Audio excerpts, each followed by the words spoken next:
I've opened up a Mathematica notebook and I've typed a little bit in it beforehand, and I'm going to talk about graphing functions with Mathematica. Now, the first thing I want to point out is that I had typed in a definition of f. Now, let's see what happens when I type in f of x.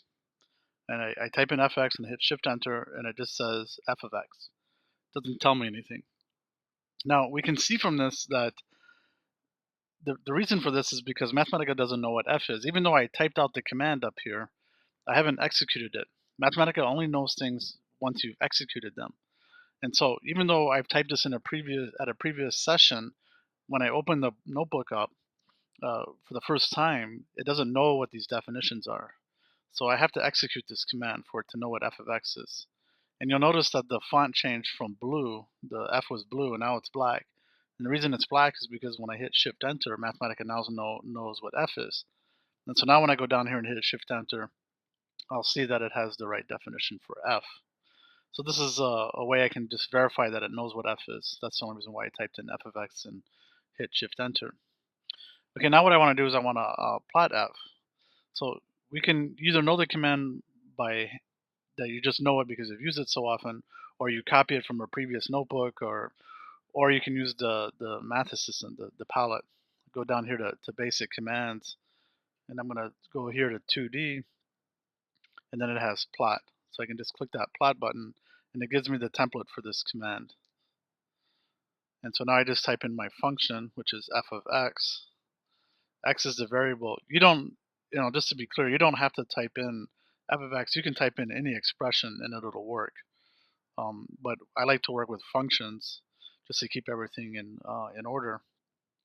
So f of x, the minimum value will say from -3 to 3, and then I hit Shift Return. And then here's the plot that it gives me. Now the first thing to note is that the y values are much larger than the x values. So Mathematica, when you tell it to plot something, it makes a guess about, a very good guess actually, but it makes a guess of what viewing window to view the plot in. And so I want to point out that this right here is the y-axis, this vertical line, but this horizontal line is not the y-axis. This horizontal line is around 20. It's not at 0. See, this is going from 160, 140. It's always going down 20 points every 4 or 5 ticks. And so I'm at 40 right here. This is not going to be 0. The y-axis is always in the same scale, all the points in the y-axis, even though it's a different scale than the x-axis, but it is proportional to itself. So this is not 0. We can verify that by clicking on the graphic and then right-clicking and getting get coordinates. And now as I move my cursor around, the crosshairs will tell me what the coordinates are of these points. So I put my cursor down here and we see I'm at 0, 20.39. So this horizontal line is not the x-axis. It's the line y equals 20 or 20.39 or whatever Mathematica has decided to put it at. So this is bothersome to some people because we're brainwashed when we see a graph to think that the intersection of the vertical and horizontal lines is the origin, and it isn't always the origin. In order to make it the origin, I need to add something here. Also, I want to point out that it's important that you do this over a symmetric interval for the x values. Otherwise, the vertical line may not be the y-axis either. But since I've plotted it from -3 to 3, it is going to be the y-axis because it intersects this horizontal line at 0. So, but if I did it from 3 to 5, then that vertical line wouldn't be the y-axis. So one is I tend to graph always symmetric values on the x-axis. Now for the y-axis, I got to put a comma and then type in plot range. This is telling me the range of values that I want to graph for the y values. So it's very important you put a comma after the braces. So everything is separated by a comma when you do a command in Mathematica.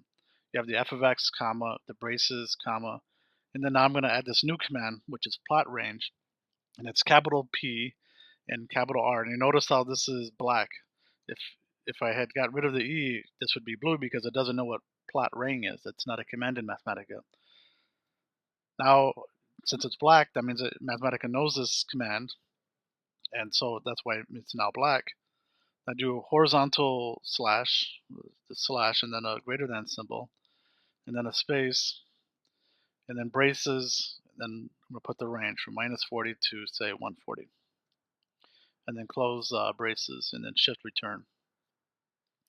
Now, if you don't want to remember this syntax, I'll provide you with this notebook. You can always just highlight this, copy it, and paste. And the nice thing about this is if you always work with functions, then the only thing you need to change is just these values -3 to 3 and -40 to 140, and then redefine your function f. So you don't have to change a whole lot if you work in function notation. Okay, so now here's what the graph looks like. This is the plot of f, and this is the origin right now. I'm going to go ahead and click this graphic again, and see I have this orange box around it. I can change the size of this. I can move this around a bit. You can do that, make it bigger, make it smaller. You can also right click and save graphic as. You can save it as a PDF, JPEG, PNG, and other formats too. There's a lot of formats you can save it in. So if you want to save this and use it in another program, you can do that. You can also just hit Control C for a copy and then paste it into like Microsoft Word or other applications. You can paste it right in, and so this is one way of importing graphics into Word programs. If you're writing a Word document or a research paper and you need to put a nice plot on it, you can graph it in Mathematica, just copy it and paste it into your Word program. Okay, now I'm going to double click on this, and you see the borders became gray. This is this is orange if I want to copy it. Double clicking is when I want to enhance the graph. I want to add something to it. I need to I need to first get something called the graphing tool. So I right click and get the drawing tools, not graphing tools, drawing tools.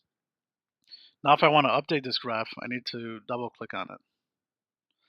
So now it's gray, and now I can update this graph. I can add things to it. So let's say I want to put some text in here. So I just click on this button right here and click in here and type, I'll just write, this is the origin.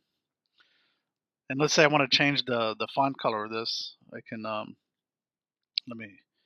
here's what the drawing tools look like. I can click on the text right here, and this will give me all the options for text. I can change the size of the text. If you do it and it's by default small, I can change that size. The first thing I got to do is I got to highlight that box. So there, see how it's orange? Now when I move this around, it'll change the size of stuff.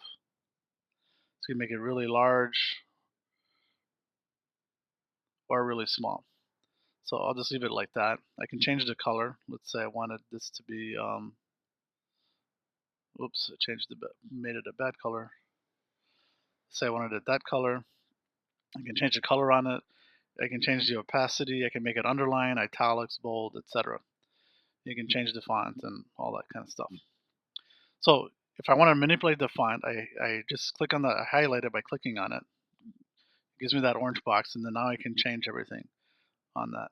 If you notice, these other things are going to be grayed out because this is not a line or a figure. This stroke only applies to lines and figures. So none of these commands will work right now because this isn't the right type of object. This is only text, so only the text commands will work. Now I'm going to go over here. I'm going to draw, let me put that here. Now I'm going to draw a line pointing to the origin. So I can say this is the origin. And let's say I want to change that. Let's say I want to, not fill, go to stroke. Let's say I wanted to make this a thicker line. You can make that real thick, or you can make it real thin. You can put it at whatever thickness you want. Remember, you have to highlight this. If I just move this right now, nothing's going to change. Nothing's going to happen because I haven't told it what object to change this on. So I have to click on it to get that orange box. And now when I move this around, I can make the changes on it. And then you can do other stuff for this. This has an arrowhead, so you can reverse it if you want. You can change the position in the graphic if you wanted to do it. You can make it double headed if that's what you wanted. And you can change the size of the head, make it smaller, make it bigger, or whatever you want. So there's a lot of options you can do to make this look exactly the way you want it to look. Now let's look at what happens when I click on text here.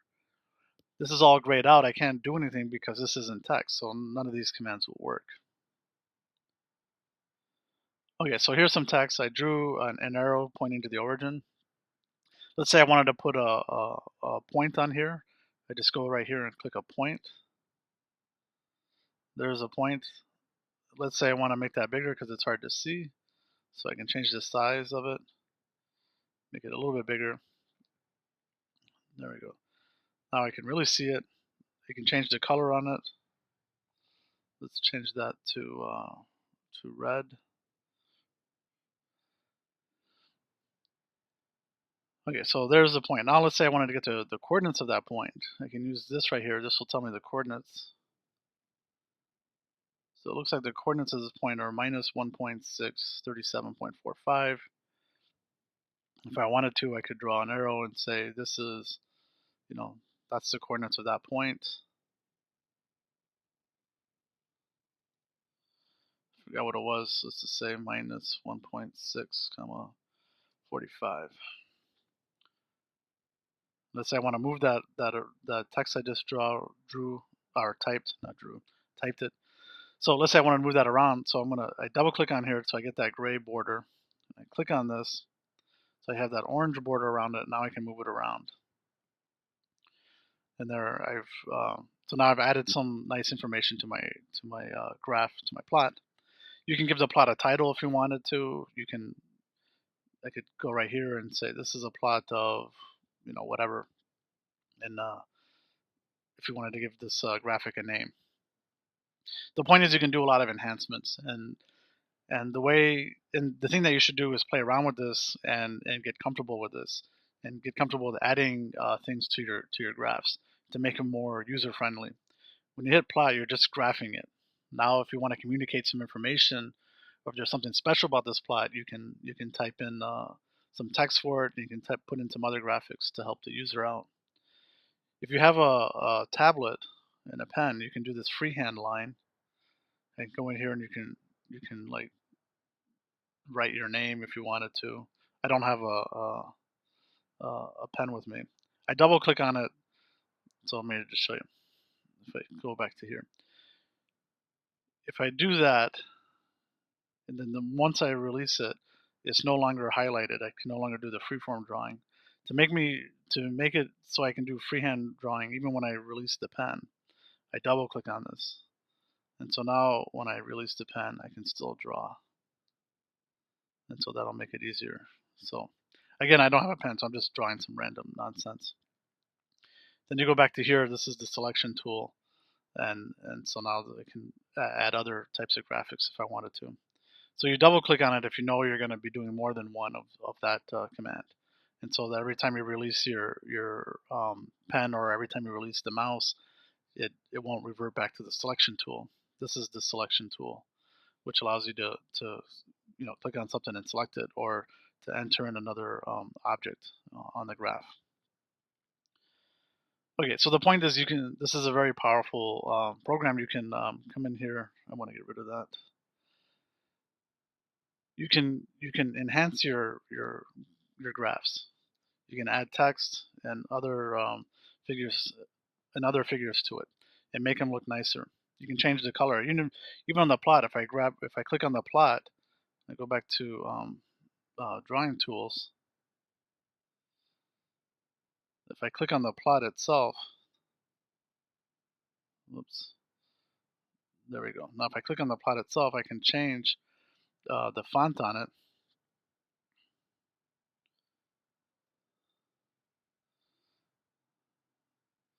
There, now it's a black figure instead of in blue.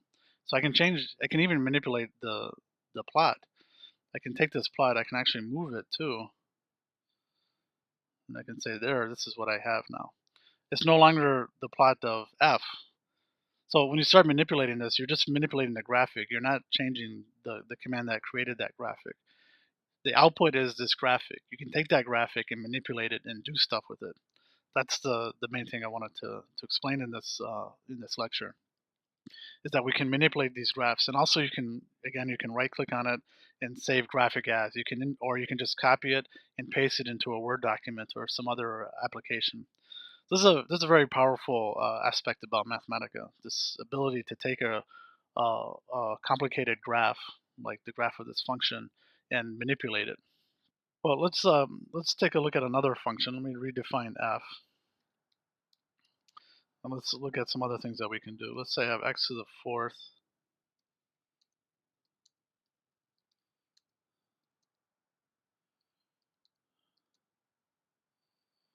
So here's my new function.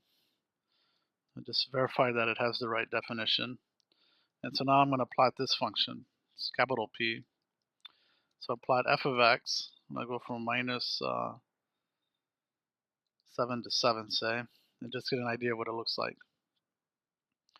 What we see right here, according to this picture, it looks like this is going to be the origin. I can verify that by right-clicking on the graph and clicking on get coordinates. And we see that the y values on these coordinates, they look like they're going to be around 0. It says minus 1.5, but if you look at the y values, these are very large, so it's going to be hard to get it exactly on that horizontal line. So this looks like it really is the origin, but we can change the graph to verify that. But look, it looks like it crosses the x-axis in a number of spots. And remember that where a function crosses the x-axis, that's a x-intercept. And these are very important points on a graph. Have lots of applications for that. So what I'm going to do is I'm going to change the range. I'm going to go plot range minus 100, and I'm going to, instead of going to 1500, I'm just going to go to say 800. Whoops, I typed this in wrong. It's plot range. It's the dash and then the greater than symbol and then braces. Now hit Shift Enter. It looks like it crosses the x-axis in 2 places. So I want to narrow in on these points right here. I'm going to get rid of my plot range, and I'm going to graph this from, say, 0 to, looks like between 4 and 5, so I'm going to go between 4 and 6, so I'll go to 6, from 0 to 6. And now we see that it is crossing, this is the origin, and it is crossing in 2 places. So these are called x-intercepts. Now if I want to find the x-intercept, then I need to solve f of x equals 0. That's what an x-intercept means. So I'm going to solve f of x equals 0 for x, and then hit Shift Enter. Now notice what I get back. I get back this very complicated expression right here, an expression that I'm not going to type. I'm not going to write this by hand. I'm not going to say the solution is x equals 4/3 minus 1/6, parentheses, blah, blah, blah. That's too complicated. So when you get something ugly like that, what you should do is end solve for numerically solve. And they'll give me numerical approximations. Now notice that this solution right here is a complex number, has that imaginary number I in it, and so does this one right here. There are only 2 real solutions. That's x equals 1 and x equals 5.0631. So those are my x-intercepts are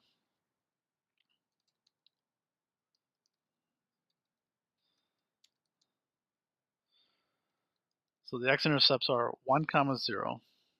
Remember, an x-intercept is a point, so it's an ordered pair. There's an x value and a y value.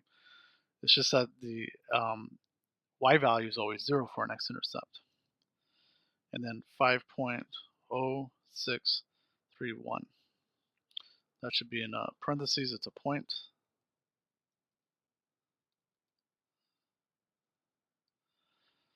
So this is what the x-intercepts are. We can find the y-intercept. The y-intercept is the point 0, f of 0. So for the y-intercept, I would just go f of 0, and it gives me 7 as the output. So the y-intercept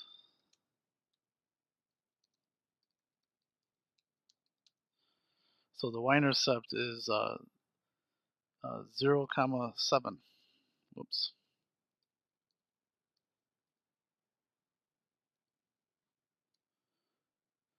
So we have to know what an x-intercept means and what a y-intercept means, but using Mathematica, we can quickly find what they are. X-intercept means find the value of x so that the y-coordinate is 0, which means solve the equation f of x equals 0. For a y-intercept, it means what's the output value, what's the y-coordinate when the x-coordinate is 0. So that's just 0, f of 0. But executing these commands, we can get it very quickly. If we were just eyeballing this, we might have said that the x-intercept is 5, 0, and that's not true. It's 5.0631. So these are the basics of graphing functions. You have to be willing to play around with the input ranges. If you plot a function and it doesn't show what you think it should show, change the range. If you can't see exactly what's going on, then you have to zero in on pieces of the graph. You have to be willing to change these input values, the range of values that you're graphing this on. You have to be willing to plot different plots, even of the same function, to get an idea of what's happening. Mathematica is a tool. It doesn't obviate the need for humans to go in and dig in deeper and see exactly what parts are interesting or useful. So you still need to know something. It's just that Mathematica is taking away the hard work for us. Solving this equation, finding the x-intercepts of this by hand is very difficult, time-consuming. It's very tedious and quite frankly, like me personally, I would never even do it by hand. It can be done by hand, but I personally wouldn't do it by hand. Use the computer for the things that are tedious, but we still need to know what's going on. We still need to know the concepts and the mathematics behind what's going on to interpret things correctly. And also, play around with these graphs to change them and manipulate them and add text, add arrows and that kind of stuff. Get a feel for this. You have to play around with it to get good at it.